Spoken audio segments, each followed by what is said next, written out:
हमारे जिला के रहने वाले हैं। उनके पूरे खानदान को हम लोग जानते हैं। सीबीआई और सीबीआई उनको जेल में पहुंचा दिया होता, जनसुराज के ऊपर क्यों नहीं बैठाया जा रहा है? ये कौन सी कंपनी के मालिक है? हेलो दोस्तों, नमस्कार दोस्तों, आप कैसे हैं? हम आशा करते हैं कि आप अच्छे होंगे।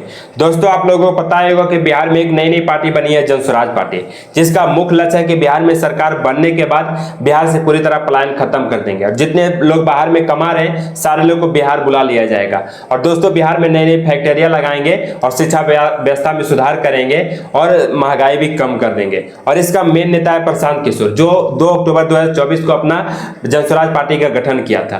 और जानते हैं दोस्तों, इस प्रशांत किशोर को ठग बिहार का टैग लग चुका है और ठग बिहार का मतलब होता है कि बिहार को ठगने आया। और दोस्तों, इतना साफ विजन होने के बाद, इतना अच्छा विजन होने के बाद फिर भी इसे ठग बिहार का टैग कैसे लगा है और क्यों लगाया और किसने लगाया है, सारा जानकारी इस वीडियो में देने वाले हैं। तो अगर आप हमारे चैनल पर नए आए हो तो चैनल को सब्सक्राइब कर बेल आइकन को प्रेस कर लीजिएगा, क्योंकि ऐसी जानकारी इस चैनल पर मिलते रहता है। तो चलिए देरी ना करते हुए वीडियो को करते हैं स्टार्ट।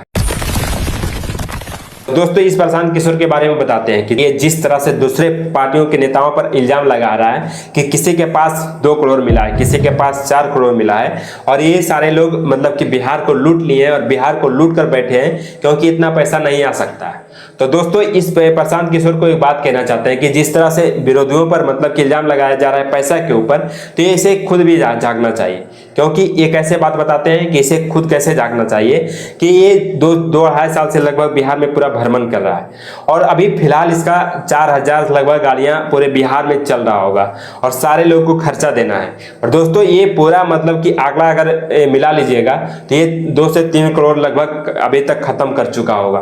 तो दोस्तों, ये सिंपल आदमी अपने आप को बताता है, मतलब ये अपने आप को इतना इस तरह से सिंपल लगता है कि हमारे पास कुछ नहीं। तो दोस्तों, अगर कुछ नहीं है तो इसके पास इतना पैसा आया कहां से? अगर ये मतलब कि कहीं से अगर कालाबाजारी करके नहीं रखा हुआ है तो इतना पैसा इसके पास कैसे आया? इस पर भी मतलब कि जांच बैठनी चाहिए। क्योंकि ये हमारा सिर्फ नहीं कहना है कि इस पर एक जांच बैठनी चाहिए, क्योंकि ये पूरा बिहार कह रहा है, अभी ठगो बिहार के, इसीलिए इस पर टैग नहीं लगा है, क्योंकि ये पूरा बिहार कह रहा है कि इतना पैसा इसके पास आया कैसे। इस पर जांच बैठनी चाहिए। अगर जनसुराज का जो जितना पैसा खर्च हो रहा है चुनाव में, अगर विपक्षी पार्टी अगर उतना पैसा खर्च कर दे तो ईडीआई और सीबीआई उनको जेल में पहुंचा दिया होता, जनसुराज के ऊपर क्यों नहीं बैठाया जा रहा है? ये कौन सी कंपनी के मालिक है? किस स्टेट के गवर्नमेंट है कि इनके पास इतना व्हाइट मनी है? कहां से आया? ये हमारे जिला के रहने वाले हैं। उनके पूरे खानदान को हम लोग जानते हैं। क्या बात कर रहे हैं आप? उन्हीं के जिला से हैं? अरे रोहतास जिला में यहीं रहने वाले हैं, कोनार के रहने वाले हैं, हमारे विधानसभा क्षेत्र के रहने वाले हैं। कितना दूर घर है आपका? मेरा घर है, उनका कोनार घर है, मेरा उनके घर से 15 किलोमीटर की दूरी है। आप सब चीज जानते हैं? एक चिट्ठा बच्चा जानता है। क्योंकि अगर इसके पास ये सिंपल आदमी अपने आप को बताता है तो इसके पास इतना पैसा नहीं हो सकता है। और इस प्रशांत किशोर को एक बात कहना है कि जिस तरह से हम पूरे देश को, मुख्यमंत्री को सपोर्ट किए हैं, वही लोग हमें दान में देता है 2 से 4 करोड़, मतलब कि बहुत सारे दान में दे रहा है। तो दोस्तों, आपको बताते हैं कि इतना मुख्यमंत्री का पैसा नहीं हो सकता है खुद की वो दान दे सके।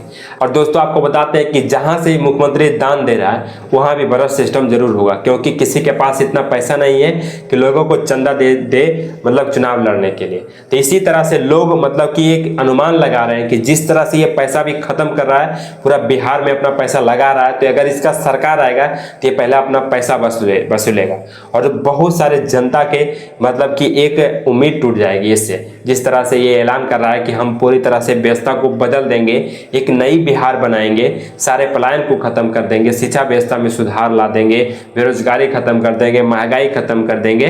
तो दोस्तों, इससे एक मतलब कि जुमला ही कह सकते हैं। और जुमला इसलिए लोग कह रहे हैं कि जिस तरह से मोदी सरकार बना था 2014 में, तो इसका एक मास्टरमाइंड यही था और इसका सलाहकार भी समझो यही था। और दोस्तों, ये अपने आप कह रहे हैं कि जिस तरह से 2014 में मतलब कि मोदी का लहर था कि 15-15 लाख रुपए खाता में दिया जाएगा, 2 करोड़ नौकरियां दिया जाएगा हर एक साल, ये सब बात इसी का लिखा हुआ था कि सभी को 15-15 लाख रुपया दिया जाएगा खाता में।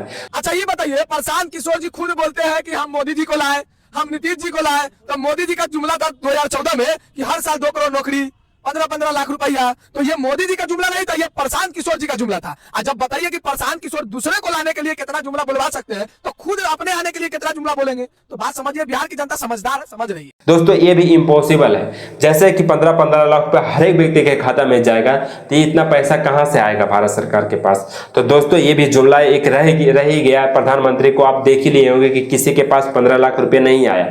तो इसी तरह से ये भी 20-20 हजार रुपए देने का वादा कर रहा है, जिस तरह से कि महीने में 20-20 हजार रुपया दिया जाएगा अगर हमारा परिवार लाभ कार्ड बन जाएगा, और जिसके पास ये परिवार लाभ कार्ड रहेगा तो उसको 20-20 हजार रुपया दिया जाएगा। तो दोस्तों ये भी एक तरह का जुमला है, आप लोग फंसे नहीं। और इससे इसी का फायदा हो रहा है कि अभी 10 रुपये 20 रुपये ले रहा है तो इसी के खाता में सारा पैसा जा रहा है, इसका सरकार तो बनेगा नहीं, ये तो गारंटी है। और दोस्तों ये खुद भी अपने आप को सोचता होगा और अपने आप को जानता भी होगा कि हमारा सरकार बिहार में नहीं बनने वाला है, चाहे जितना भी जोर लगा ले। और दोस्तों ये 243 सीट पर पूरी तरह लड़ना चाहता है तो ये पूरी तरह जीत नहीं पाएगा। दोस्तों यही सब देखते हुए सारे बिहार लोगों इसे ठाकुर बिहार का मतलब कि टैग लगा चुका है। बाकी आप लोग क्या समझते हैं प्रशांत किशोर को, क्या इसकी सरकार बन पाएगी कि नहीं बिहार में? तो दोस्तों अपना राय कमेंट में जरूर बताइएगा, और अगर हमारा वीडियो अच्छा लगेगा तो वीडियो को शेयर जरूर कीजिएगा। बाकी फिर मिलते हैं अगले वीडियो में, तब तक के लिए जय हिंद।